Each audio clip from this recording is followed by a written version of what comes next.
İbn Adem, ey Adem'in evladı. El asluke fi hilqatike at-ta'a ve'l ibade. Senin yaratılış gayetin aslan ibadet üçündür. Li kavli Teala ve ma halaktul cinne ve'l insa illa liya'budun. Çünkü Rabbin Subhanahu ve Teala şüphesiz ki ben cinleri ve insanları yalnız bana ibadet etsin diye yarattım. Öyle değil mi? Deməli insanın əsl yaratılış gayeti, həmçinin cinlərin ibadet üçündür. Yəni əsli odur ki, sənin həyatın bütün hamısı ibadet olmalıdır. İbadetin də tərifini bildiniz. İstər zahiri, istər batini, istər sözlər, istər əməllər. Allaha razı qoyacaq. Hər bir şey ibadete çevrilə bilir. Hətta sənin mübah yuxun, mübah təbii ehtiyac olan qidalanmağın, içməyin də ibadət ola bilir, madəm ki asilik deyilsə. Düzdürmü? Yəni, əgər insanın həyatının hesab elə ki 50% asilikdirsə, o zaman insan zalim sayılır. Nəyə görə? Çünki onun əsl yaratılma qayəsi ibadət üçün idi. Bəs onun həyatının cəmi cümlətanı 15% itaətdən ibarətsə, zülm bir o qədər çoxdur. Və yaxud da ki, bunun da siz şahidisiniz ki, Allahın neçə qulları var, könülsüz qulları. Onların həyatı başdan ağa üsyan və tuğyandan ibarətdir. Həyatlarında Allah'tan başqa hər kəs var. Hər şey var. Hər kəsə və hər şeyə yer var, Allaha yoxdur.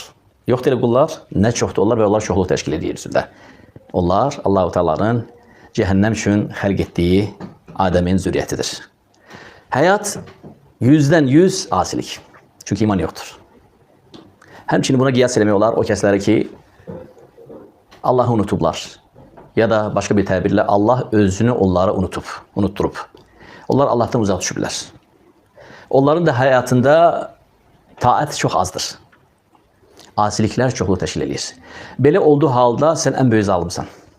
Həm nəfsinə qarşı, həm də Mövlan Sultanın, Rəbbi İzzət Cəlal sahibinə qarşı.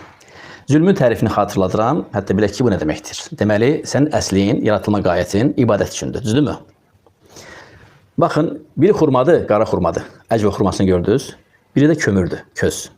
Tamam, amma biraz sönməyə yaxındır. Biz bu maqqaşla sönməkdə olan köz kömürü nəlbəkinin içinə qoysaq, xurmanı oradan götürüb manqala qoysaq, ona deyirlər zülm. Çünki zülmün tərifi bir şeyi qeyri yerinə qoymaqdır. Zülmün tərifi bir şeyi qeyri yerinə qoymaqdır. Yəni düz olmayan yerə, haqq etmədiyi yerə səhv qoymaqdır. Nəticədə adam gəlir manqaldakı qara közü zənn edərək üfürür ki o qızsın. O da qızmaq bilmir. Sən də qıraqdan gülürsən. Və sonra gəlir ki iftarını açmağa, barmağı ilə xurmanı götürəndə əslində nədir o? Kömür, göz, barmağını, əlini yandırır. Baxın, iki oxşar şey, yerləri səhv olduğuna görə bu zülmün tərifini misaldır. Sən zülm etmiş oldun. Allah Teala səni özü üçün yaratmışdı. Onu təkləşdirəsən. Sənsə onu təkləşdirməkdən başqa hər şey seçdin. Allah özü üçün yaratmışdı ki, yalnız ona ibadət eləyəsən. Hətta sən ey mömin bəndə, sənin həyatında Allah üçün yer çox azdır. Yoxsa elə deyil. Yapmaraq şu həyatımıza bir baxaq. İndi sizə bir hədis gətirəcəm. Hədisi İmam Əl-Mərvəzi rahimehullah gözəl isnadla çıxardıb. İbn Kəsir də bunu təfsirində isnadını təsdiqləyir. İsnaduhu la bə'sə fiyhə deyir. Hədis möhtəşəmdir. Elə bir hədisdir ki, həqiqətən qəlbləri ürpədən, həqiqətən insanın əqlini hərəkətə gətirən möhtəşəm bir hədisdir. Deyir ki, lillahi mələikətən, Allahın mələkləri var. Yaratılan gündən, yəni mələkin, yaratılan gündən bunlar səcdədədirlər, səcdədən qalxmırlar. İlə yevmil qiyamə, qiyamət gününə kimi. Yadda saxladınız, bir sinif mələklərdir. Bunların missiyası, vəzifəsi ancaq buna ibarətdir. Yaratılan gündən, həmin mələk yaratılan gündən Allah bilir ha vaxt yaratılıb. Mələyin yaratılma günü bilirsiniz, bizim günlərlə deyil ki. Bizim dünya ilə əlaqəsi yoxdur ki. O mələklər, o sinif mələklər, səcdə olan mələklər yaratılan gündən səcdədədir. Səcdədən qalxmırlar. Heç birisi ondan inirlər səcdə. Elə birisi səcdə yatırlar, mürgülürlər, dincəlirlər.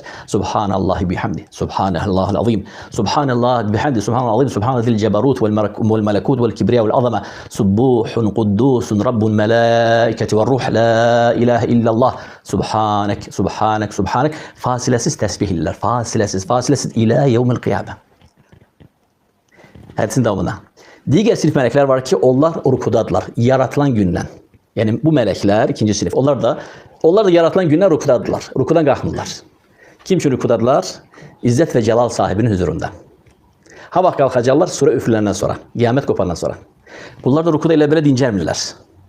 Bunlar da rukuda fasilesiz tesbihler. Subhanallah, Subhanallah, Subhan Rabbil azim ve bihamdih, Subbuhun Kuddusun Rabbul Melaiketi ve Ruh, Subhane zil cebarut vel melekut vel kibriya vel azama, La ilahe illallah, La havle ve la kuvvete illa bik. Ve yani növ tesbihatlar iller, növ ta'zim ve iclal gösterirler. فَاِذَا قَامَتِ الْقِيَامَةِ Kıyamet kopanda نَظَرُوا اِلَى اللّٰهِ Allah-u Teala'ya başlarını kaldırıp bakacaklar. Tamaşa edecekler.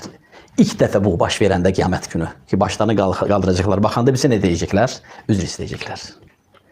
Diyecekler ki مَا عَبَدْنَاكَ حَقَّ عِبَادَتِكَ وَمَا قَدَرْنَاكَ حَقَّ قَدْرِكَ Yani özür istedik ey Rabbimiz sana hakkıyla ibadet edebilmediğimize göre. Ve sana hakkıyla ta'zim ve tekdir ve celalet, iclal ve hakkıyla sana değer verebilmediğimize göre özür istedik. Yani Allah Teala'nı görenden sonra bilecekler ki bu fasilesiz, aramı kesilmeyen, yaratılan günden kıyamete kimi olan secde yine de Allah Subhanahu Teala'nın hakkını verebilmedi. Allah Teala'nı görenden sonra. Olursalar diğer. Burada ne fayda var? Burada o faydanı gösterir ki ya uhay, Mehmet kardeşim, hiçbir zaman ibadetlerinle mağrur olma. Övünme, lovgalanma.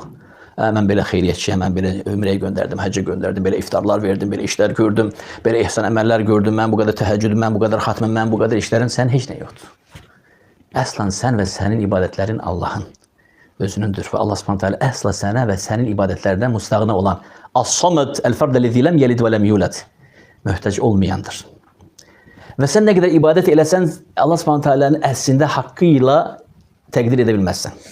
Yani hem melekleri hem hatırlar, secdede olan, diğerleri rükuda olan, onları hatırladığında bileceksin ki sen Allah-u Teala'yı hiçbir zaman hakkıyla tekdir edebilmezsin. Hiçbir zaman ona hakkıyla ibadet edebilmezsin. Bakın, secde müstemir, devamlı, aram kesilmeden, yaratılış gününden kıyamete kimi. Ruku müstemir, devamlı, aram kesilmeden, özel tesbihatlarla. Yaratılış gününden kıyamete günü. Netice üzeristlik alınmadı. Gördünüz? Secde aram kesilmeden, özde fasilesiz, özde tekbir, teclil, ta'zim, tesbih, takdis fasilesiz. Ruku fasilesiz. Netice üzeristlik yani hakkıyla tekdir edebilmediğimize göre üzeristlik hakkıyla ibadet edebilmediğimize göre. Ve burada diğer bir rivayette İsnadı zayıf de olsa meana cihetten İbn Kesir rahimehullah İbn Vekkay ve diğer alimler bunu fayda babına getirir. Bir kişi bir adaya düşür. Ve o adada hemşelik almak olur. Ve ne yer? O adada özüne ibadete hasredilir. Gündüzleri oruç tutur, adadaki meyvelerden yiyir, sonra düşür aşağıdaki çaydan sudan içir. Akan çaydan akar sudan içir. Geceleri de ibadet edilir. Gündüzleri oruç, geceleri ibadet. Ve Allah Teala bunun ömrünü 500 ile kim artırır? 500 yıl müddetinde bu insan fasilesiz ibadet edilir. Kıyamet günü Allah Teala meleklerine kulumu rahmetim ile cennetime salın. Diyecek Rabbim, bes emelim. Allah subhanahu teala tezden ondan soruşacak. Rahmetimle. Yok ya Rabbim, bes emelimle. O zaman melekler durun. Kulumun emellerini ölçün. Ve emellerini ölçecekler. Görecekler ki Allah Teala'nın el-Vahibil Vehhab her şeyi bahşeden Allah'ın ona bahşettiği nimetler arasında yalnız bir nimet ödeyebilir. Bir gözünü. Yani 500 yıl fasilesiz. Gece gündüz ibadet yalnız bir gözün şükrünü ödeyebilir. Bes ikinci göz, bes kaş, bes kipriler, bes deri, bes et, diğer organlar, içinde dahil organlar, harici organlar, yediklerin, içtiklerin, bütün tabiat senin için yaratılır. Güneş sana göre doğur, güneş sana göre batır, ay sana göre doğur, küre sana göre esir, deniz sana göre lepe vurur. Bunları sayısını neyek? Ve bu insanın hak ettiği, emeline göre hak ettiği neydi? O da aparılmasıydı. Ve melekler ona o da aparanda o bir bakışla Allah'a bakacak. Bir yazı bakışla, bir hesap bakışla. Allah subhanahu teala o bakışı soruşacak ki niye böyle bakırsan? Ya Rab merhametinle. Allah Teala gayedecek ki merhametinle salın. Tezden onu cennetine salacak. Subhanallah. Hakikaten biz Allah Teala'nı hakkıyla takdir edebilmelik ve hakkıyla onun şükrünü verebilmelik ve hakkıyla ona ibadet edebilmelik. Allah Teala'nın nimetleri bize sonsuzdur. Sonsuzdur. Ve insanlar bunu derk edemez. Allah subhanahu teala az da olsun eşitenler için faydalı etsin. Hâdâ ve sallallahu ve sellem ala nebine Muhammed ve ala alihi ve sahbihi ecmaîn.